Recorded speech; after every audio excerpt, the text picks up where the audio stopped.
এখনও বেগম রোকেয়াকে নিয়ে বাকবিতণ্ড যেন শেষই হচ্ছে না। আসলে বেগম রোকেয়া শুধু বাংলাদেশের ব্যক্তিত্ব না, উনি ছিল 1820 সালের মানুষ। তার হাজবেন্ডের বাড়ি হচ্ছে ভারতের বিহারের ভাগলপুরে। তার বাবা ভাই তারা ব্রিটিশ ইউনিভার্সিটি থেকে লেখাপড়া করছে এবং সে নিজেও কলকাতা ইউনিভার্সিটিতে লেখাপড়া করছে।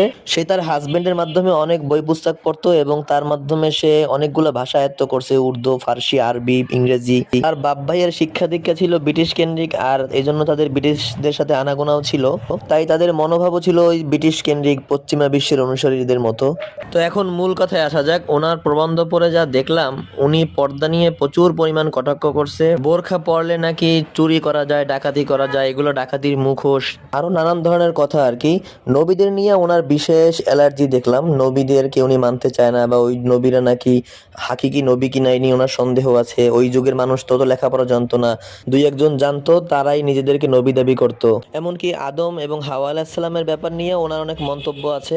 উনি বলতেছে যে আমরা যে বলে থাকি যে আদম আলাহিসাল্লামের বাম পাজরের হাড় থেকে হাওয়া আলাহিসাল্লামকে বানানো হয়েছে, এই বিষয়টা উনি মানেন না। বরং এটা হলো নাকি আমাদের পুরুষ কেন্দ্রিক একটা বানানো মিথ্যাচার। যে কয়টা বিষয় বললাম এর মাধ্যমেই উনি ইসলাম থেকে খারিজ হওয়ার জন্য যথেষ্ট।